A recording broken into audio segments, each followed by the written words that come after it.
One unexpected night I came home and found my wife cheating on me with a neighbor. Did I forgive her? You won't believe how it ends. My wife, Sarah, had started putting more effort into her appearance.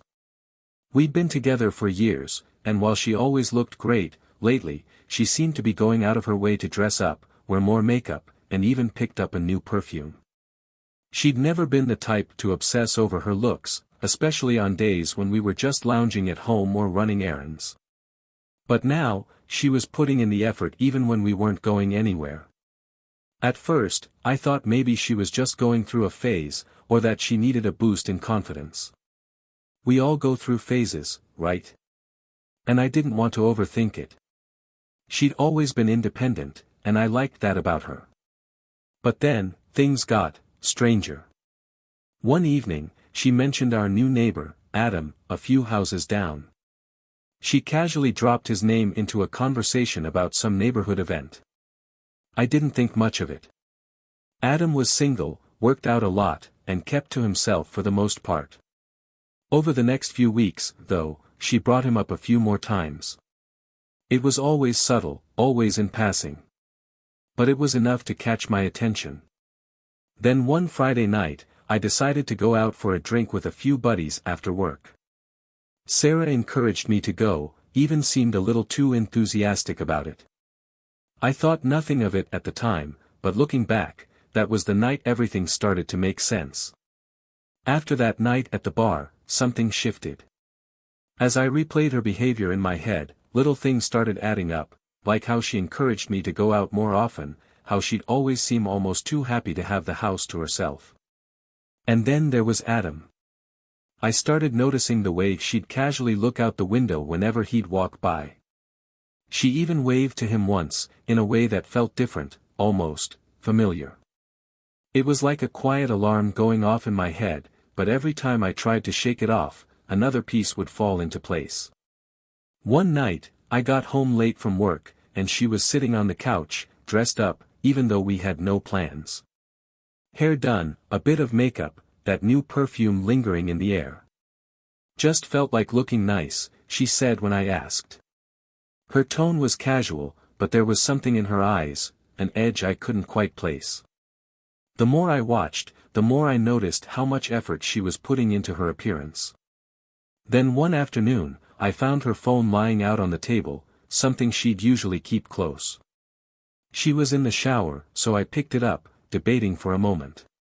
But instead of snooping, I set it down. The whole thing felt crazy. She was my wife, the woman I'd trusted completely for years. But that night, as I lay in bed beside her, I couldn't shake the feeling that something was deeply wrong. A few nights later, I decided to head out with some friends again. Sarah, like before, encouraged it, practically pushing me out the door. Her enthusiasm struck me as odd, but I shrugged it off and went, though my mind was hardly on the night out. Something just didn't feel right, and the moment I left, I started questioning if I'd made a mistake. After a couple of hours at the bar, I couldn't shake the unease building inside me. I made an excuse to my friends and left, heading home earlier than expected. As I parked in front of the house, I noticed all the lights were off, which struck me as strange. Usually, she'd leave the porch light on for me if I was out late. Quietly, I let myself in, the house eerily silent. And then, I heard something, a faint murmur, barely a sound, coming from upstairs. My heart pounded as I moved down the hall toward our bedroom. With each step, my mind raced, praying I was wrong, that I'd misheard, that I was jumping to conclusions. But as I reached the door, there was no denying what I was hearing. I slowly pushed it open, my heart in my throat. There, in the dim light, was Sarah, and beside her, half hidden by the covers, was Adam, the neighbor she'd spoken about so casually, the man I thought was just another stranger down the street. They hadn't noticed me yet, too wrapped up in each other. The shock hit me like a wave, and for a moment, I couldn't move. This was my wife, in our bed, with someone else. It felt surreal, like a nightmare I couldn't wake up from. I took a step back, feeling anger, betrayal, and sadness hit me all at once, a storm I hadn't been ready for. And then, finally, they looked up, both freezing as they realized they'd been caught. The shock on their faces was almost as intense as the storm of emotions ripping through me. Sarah's mouth opened and closed, like she was scrambling for something to say, but no words came out. Adam, looking every bit as stunned, seemed paralyzed, staring at me as if I were the intruder in my own home. For a moment, the room was so quiet that I could hear my own heartbeat pounding in my ears. I took a slow, steadying breath, trying to control the anger bubbling up inside me. "Really, Sarah?" I said, my voice low but laced with anger. "In our bed? With the neighbor?" She finally snapped out of her daze, pulling the sheet around her and sitting up, her face a mixture of shame and guilt. "Matt, I can explain," she stammered, her voice barely a whisper. "Explain?" I scoffed, shaking my head. "How exactly do you explain this?" Adam mumbled something, awkwardly gathering his clothes, clearly wanting nothing more than to disappear. I shot him a look, one that said he was better off leaving. He didn't wait for me to say anything, he threw on his clothes, barely able to meet my gaze, and slipped out of the room, leaving just Sarah and me in the thick silence. As soon as he was gone, Sarah looked at me, her eyes wide with desperation. "Matt, please, it was a mistake, a terrible, stupid mistake." "A mistake?" I repeated, feeling my voice crack under the weight of the betrayal. "Do you really think you can call this a mistake? This wasn't an accident, Sarah.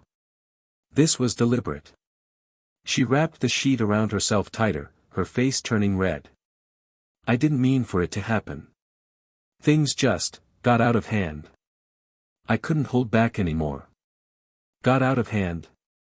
I repeated bitterly. "You've been hiding this, lying to my face for who knows how long. So why don't you be honest, just this once, and tell me how long this has been going on?" She hesitated, looking away, and I knew the truth was going to hurt more than I was ready for. She glanced down, avoiding my gaze, and for a moment, I thought she wouldn't answer. But then, she finally spoke, her voice barely above a whisper. "It started a few months ago," she admitted, her voice trembling. "I don't even know how it got this far, Matt. I swear, I didn't mean for it to happen." I felt a cold wave of anger and disbelief crash over me. Months? She'd been doing this for months, and all the while, she'd smiled at me, kissed me goodnight, pretended that everything was fine.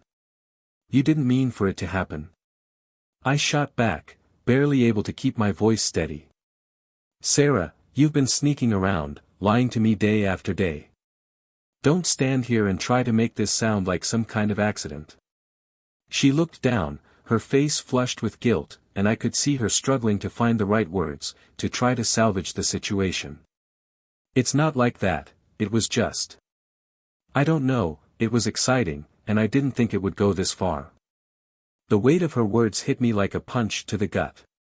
All those nights she'd encouraged me to go out, the sudden attention to her appearance, even the casual mentions of Adam, it all made sense now. Every excuse, every smile, every small detail she'd brushed off as nothing was part of this hidden reality she'd built behind my back. I took a deep breath, struggling to find my own words. "So, what now?" I asked, my voice hollow. "You've had your fun, your excitement. What exactly did you think was going to happen here? That I'd never find out?" She looked up, her eyes pleading. "Matt, please, it wasn't like that. I never wanted to hurt you." "Well, congratulations," I said, my voice cold. "Because you did.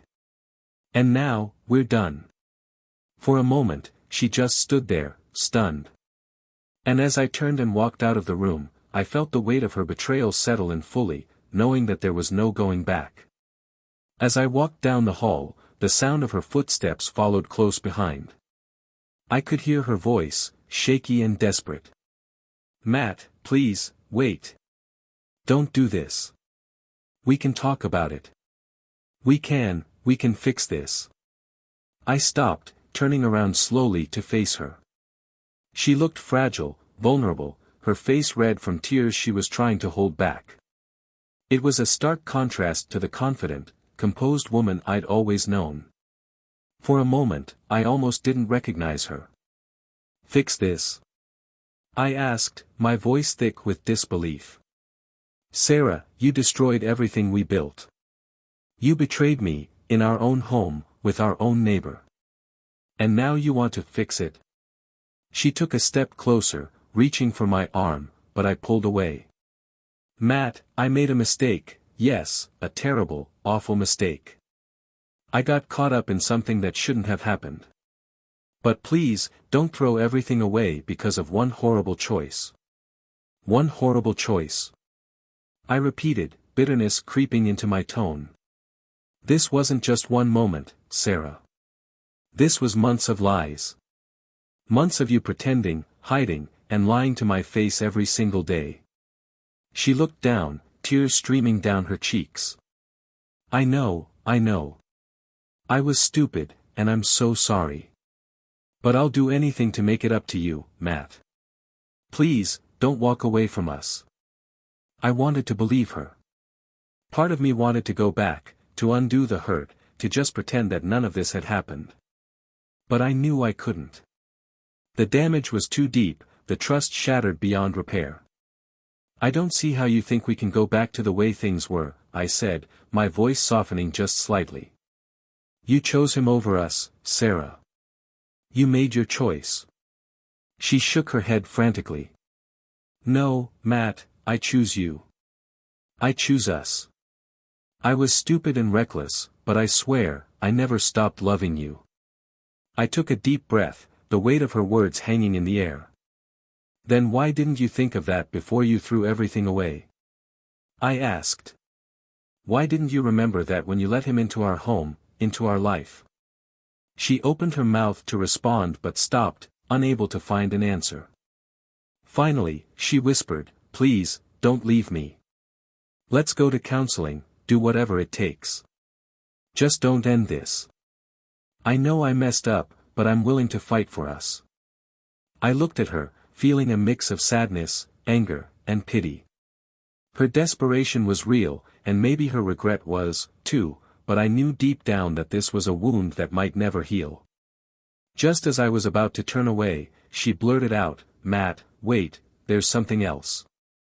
I turned back, my patience stretched thin. "What could you possibly say to make this any better, Sarah?" She looked down, fidgeting with her hands, then whispered, "I'm pregnant." The words hung in the air, hitting me like a punch to the chest. My mind raced, trying to process what she'd just said. Pregnant? After everything she'd put us through, now she was saying there was a child involved. She took a shaky breath. "Look, I know this changes everything. But maybe it's a sign. Maybe we can make this work for the baby's sake. We could start fresh, rebuild our family." I stared at her, feeling a mix of anger, doubt, and something almost like hope, until reality sank in. "For the baby's sake?" I repeated, barely able to keep my voice steady. "And how am I supposed to trust this, Sarah? How do I even know it's mine?" Her eyes widened, and I could see the hurt flash across her face. "Matt, of course it's yours. I would never." I cut her off. "Would never? After everything I just found out, you expect me to take your word for it?" She bit her lip, clearly struggling with my reaction. "Matt, please. I know I've made mistakes, but I swear, this child is yours." I held her gaze firmly. "Then let's prove it. We're doing a DNA test as soon as possible. Until then, don't ask me to save anything." She looked away, defeated, but didn't argue. She knew she had no ground to stand on anymore. This was a truth I wasn't going to let slide. The very next day, we went to the clinic. The whole process was quick, clinical, but the tension between us felt thick enough to choke on. Sarah sat beside me, silent and fidgeting, her eyes filled with a mix of worry and desperation. She reached for my hand at one point, but I pulled it away, too hurt to even look at her. Once the test was done, they told us we'd have to wait 3 days for the results. 3 days that felt like an eternity. At home, Sarah followed me like a shadow, desperate for any chance to talk, to explain, to beg. Every few hours, she'd approach me, her voice choked with emotion, pleading for forgiveness. "Matt, I know I messed up, but please, we can fix this. I'll do anything," she'd say, over and over, her words laced with tears. I couldn't bring myself to respond. I slept on the couch each night, barely saying a word to her, listening to her muffled cries from down the hall. I'd trusted her with everything I had, and now, even the question of our own child was tangled up in doubt and betrayal. Each day felt heavier than the last, every hour dragging as I tried to hold myself together, waiting for the answer that would either confirm or destroy the last shred of faith I had left. Finally, the call came. On the 3rd day, my phone finally rang. It was the clinic, asking us to come in for the results. I took a deep breath, feeling a strange mix of anticipation and dread. I'd had 3 days to cool off, 3 days to think about everything, yet my mind was still a storm of conflicting emotions. I turned to Sarah, who had been hovering nearby, watching me with wide, anxious eyes. "Get ready," I said quietly. "We're going to the clinic together." She nodded, relief and fear flickering across her face, and within minutes we were in the car, driving in silence. Neither of us spoke a word. I could feel her stealing glances at me, her face tense, but I kept my gaze on the road, unable to let go of the anger simmering beneath the surface. When we arrived at the clinic, a nurse handed me an envelope, her expression neutral as she told us we could open it there or at home. I didn't wait. Right there, in the sterile hallway, I tore open the envelope, my heart pounding so loudly I could barely hear anything else. I pulled out the results and scanned the page, my eyes landing on the line I'd been dreading and hoping for all at once: probability of paternity, 99.99%. The child was mine. I stood there, frozen, the paper shaking slightly in my hand. A wave of relief washed over me, followed closely by a pang of joy so sharp it hurt. Despite everything, despite the lies, the betrayal, this child, my child, was real. My son or daughter, someone I'd soon get to meet. But then, just as quickly, the joy was eclipsed by the memory of her betrayal. The trust she'd shattered, the months she'd spent lying, sneaking around, hiding this twisted version of herself. I looked over at Sarah, who was watching me with tear-filled eyes, a hopeful smile trembling on her lips. "It's yours?" she asked, barely a whisper. I nodded, but I couldn't find it in myself to smile back. The betrayal was still there, a wall between us that no test result could erase. Sarah reached for my hand, her face flooded with relief and something close to gratitude. "Matt, this is our chance. We can start fresh, for the baby." I took a deep breath, staring down at the paper in my hands. "This changes things," I said, my voice low. "But it doesn't change what you did, Sarah." Her face fell, and she looked away, the weight of my words sinking in. The child was mine, yes, but so was the pain she'd caused. And I didn't know if I could ever look at her the same way again. A month passed, and in that time, life took on a surreal quality. After discovering the child was mine, I felt a responsibility I couldn't ignore. I'd always dreamed of being a father, and now that reality was right in front of me. But reconciling that dream with the nightmare Sarah had put me through was complicated. I started seeing a therapist, someone who could help me make sense of the mess we were in. Sarah agreed to go with me, though we had separate sessions to start. I spent hours in that room, grappling with feelings I never thought I'd have to face: anger, betrayal, sadness, hope. And through it all, I found myself slowly, very slowly, considering the possibility of trying to make things work. Not for Sarah's sake, but for our child's. There was something grounding about knowing I'd soon be a father. The idea of raising a child, of being there for them, gave me a purpose that felt bigger than the hurt. But the betrayal still lingered, a wound that was nowhere near healed. At the end of the month, I asked Sarah to meet me at the therapist's office, where we'd been doing our joint sessions once a week. She sat across from me, hopeful but tense, as I shared my decision. "I'm willing to try," I said, my voice steady. "I want to give this a shot for the sake of our child. But this isn't forgiveness, Sarah. It's a chance, and it's fragile. If we're going to move forward, there can't be any more lies." She nodded, swallowing hard, her eyes glistening with tears. "I understand, Matt. I know I have to earn back your trust, and I'm willing to do whatever it takes." The therapist nodded, encouraging us to take small steps, to rebuild slowly, letting trust grow over time.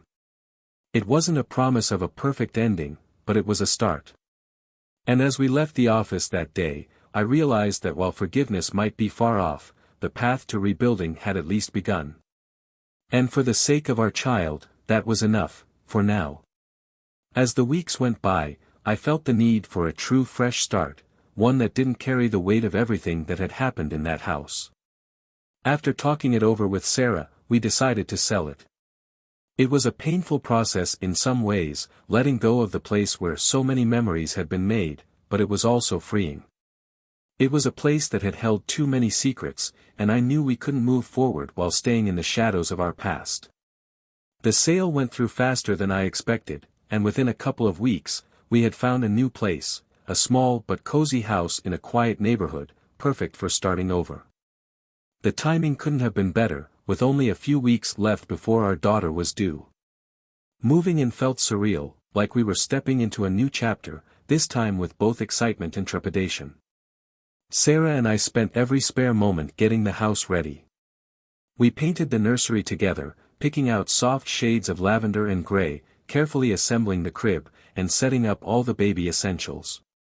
In those quiet moments, I caught glimpses of the life we had once dreamed of, the life that was still possible, if we could manage to rebuild what had been broken.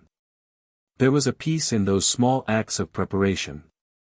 As we arranged tiny clothes in drawers and set up a mobile above the crib, I felt a flicker of hope. Not just for our daughter, but maybe even for us. I hadn't forgotten Sarah's betrayal, and I wasn't sure I ever would, but for the first time, I felt like the hurt wasn't as all-consuming as it had been. One evening, as we were putting the finishing touches on the nursery, Sarah placed a hand on her belly and smiled at me. "She's going to have a good life here," she said softly, her eyes filled with hope and sincerity. I nodded, returning her smile.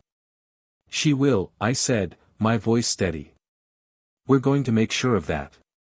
For the first time in a long time, I felt like maybe we could give our daughter the family she deserved, a new beginning, filled with new memories. The road ahead was still uncertain, but for her, I was willing to give everything I had. 3 months had passed since our daughter's birth, and in that short time, life had found a new rhythm. The late nights, the endless feedings, the pure joy of seeing my daughter's tiny smile, somehow, all of it had helped mend parts of me I thought would never heal. Sarah had seemed committed, doing everything to show that she was there for our family. And for the first time, I had started to believe we might actually have a chance. Then, out of nowhere, my phone buzzed with a message from an unknown number. The message contained a single photo, one that would flip my world upside down yet again. In the photo was Sarah, standing by the door of our old house, her arms wrapped around our neighbor, Adam. They were close, too close, and he was leaning down, his face inches from hers. And then there it was, painfully clear, they were kissing, caught in a moment of intimacy so casual it made my blood run cold. I stared at the picture, disbelief clouding my thoughts, but then another detail cut through it all, her stomach.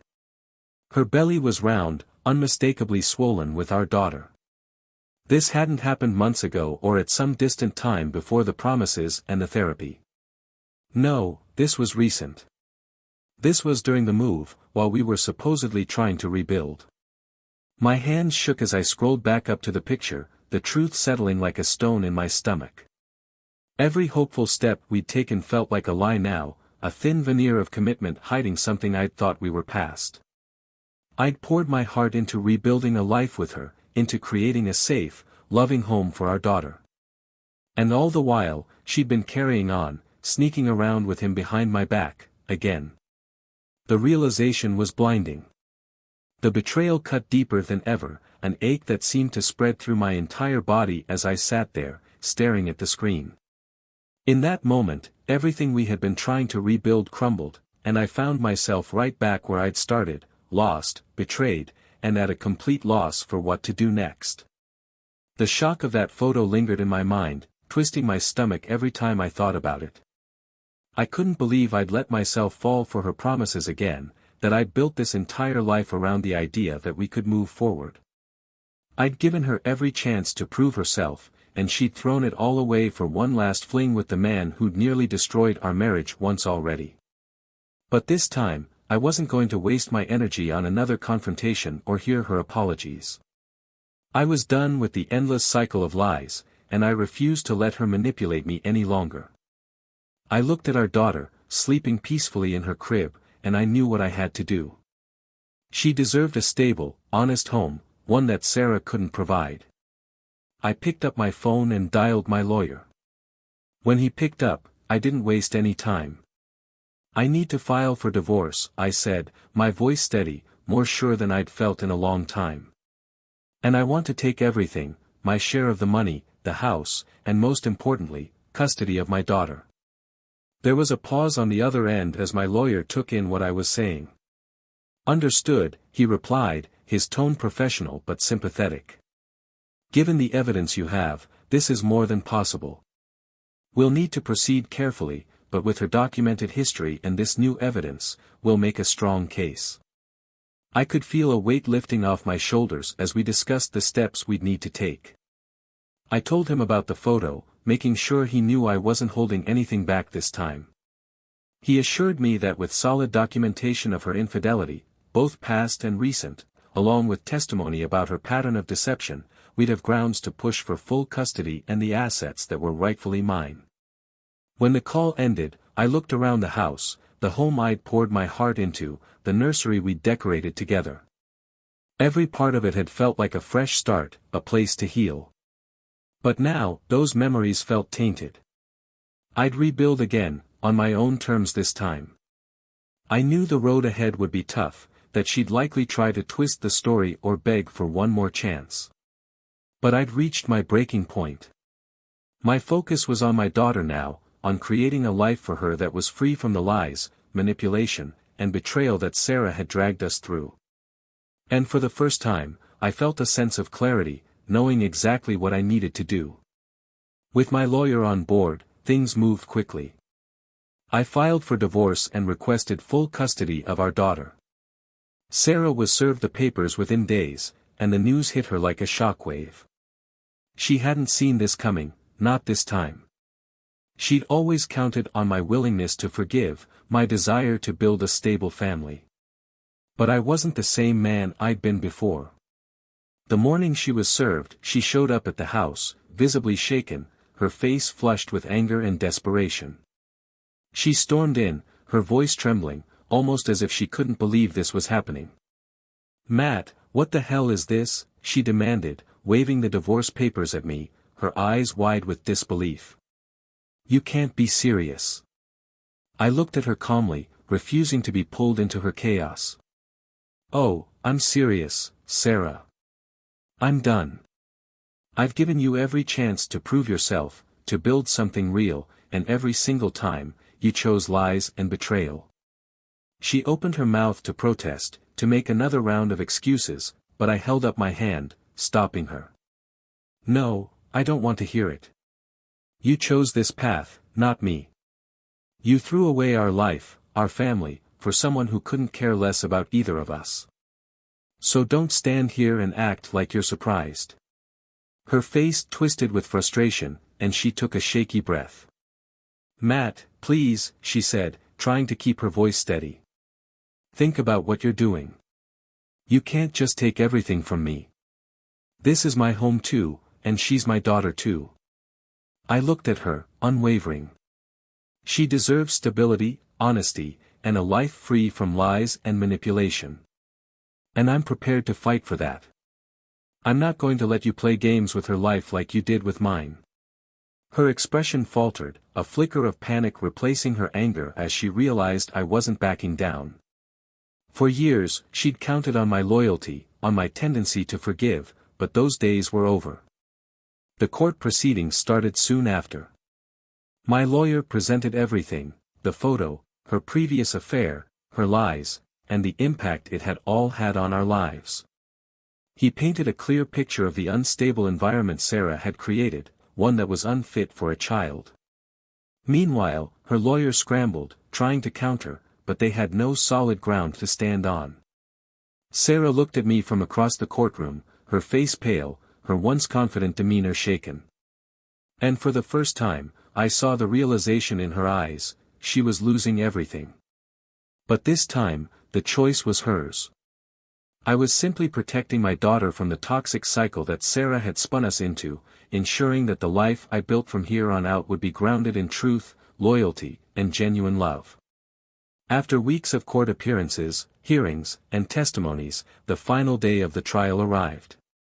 Sarah and I both sat in that courtroom, separated by a chasm that once had been a marriage, now filled with irreparable mistrust and broken promises.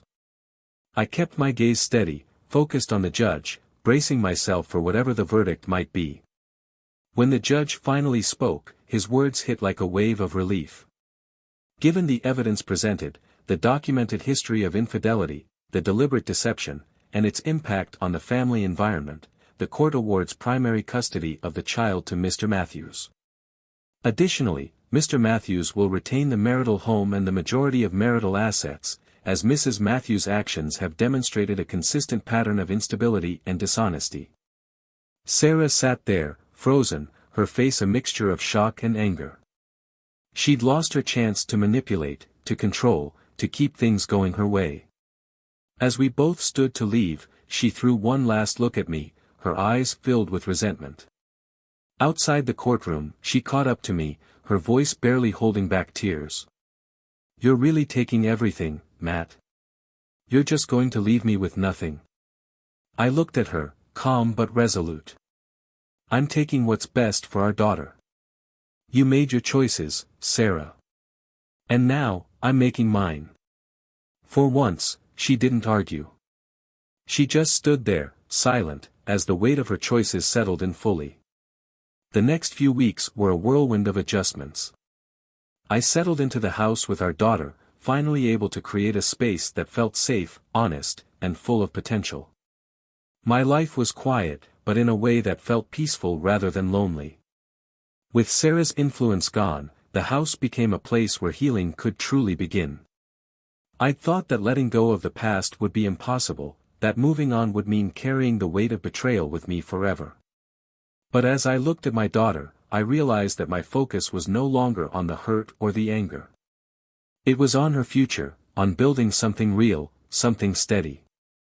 Sarah had tried to reach out once or twice, mostly about visitation and arrangements, but her voice held no sway over me anymore. I'd finally stepped free of her web of lies, and for the first time, I knew I'd made the right choice. The life ahead of us was ours to shape, free from the shadows she'd cast. And as I watched my daughter take her first steps in the house that was now truly a home, I knew that we were moving forward, stronger, together, and free from the past. As I settled into life with my daughter, free from Sarah's lies, there was still one thing that gnawed at me. I had tried to forgive her, to give her a chance to rebuild for the sake of our family, but she trampled on that chance without a second thought. I'd been willing to put my pride aside, to heal, to forgive the deepest wound I'd ever felt, and she had seen that as a free pass to keep deceiving me. She hadn't even understood the cost of forgiveness, the strength it took to try again, only to betray it all over again. The more I thought about it, the more I knew she deserved to feel the same sense of betrayal, the same crushing loss I'd endured. I wasn't going to hurt her physically, or take risks with our daughter's well-being, but I knew I could take control of her life in a way that would leave an impact. Sarah was left with almost nothing after the divorce, but I knew she was trying to build a new life. She'd found a small apartment, picked up part-time work, and was leaning on the few friends she had left. What she didn't realize, though, was that I had connections, friends who worked in fields where her reputation could be quietly dismantled, where her lies could catch up with her in ways she'd never expect. First, I reached out to her employer, a pharmacy that held a high standard of integrity.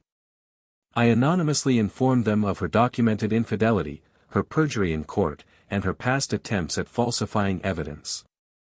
I included enough evidence to make my point. Within a week, she'd lost her job. Then, there were the landlords.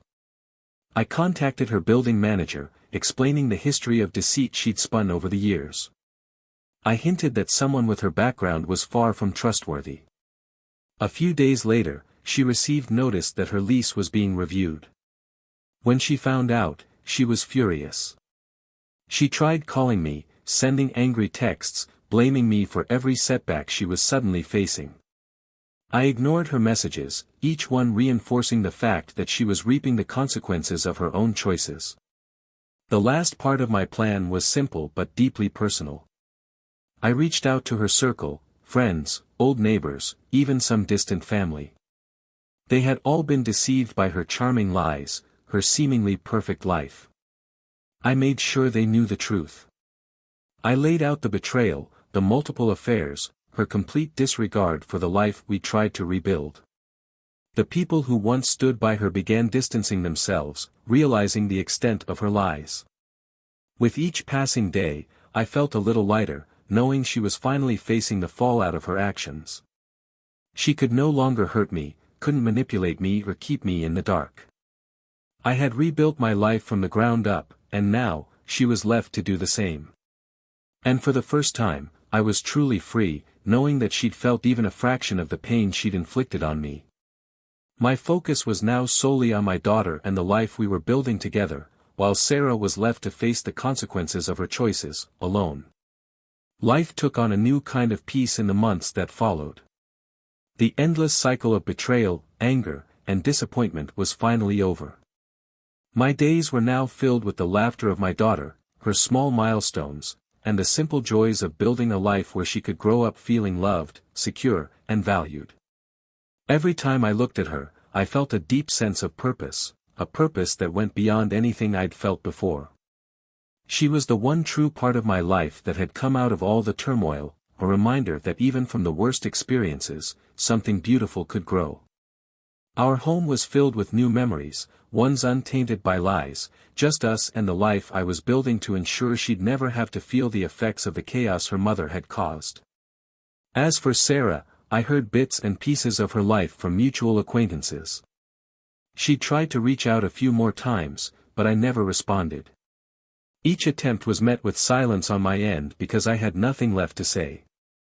She was on her own now, facing the consequences of every choice she'd made, every lie she'd told. Friends and family who had once been her confidants had distanced themselves, her attempts to rebuild thwarted by the truth I'd revealed. She was left to pick up the pieces of a life that no longer held any comfort or support.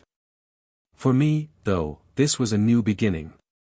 My days were full of new dreams, new goals, and a happiness I hadn't thought possible. I no longer felt the weight of anger or the burden of resentment. I had let it all go, focusing entirely on being the father my daughter deserved and building a life that she would be proud to be a part of. In the end, I found something Sarah never could: peace. A peace that came not from revenge or anger, but from knowing I'd broken free of the shadows she'd cast over our lives.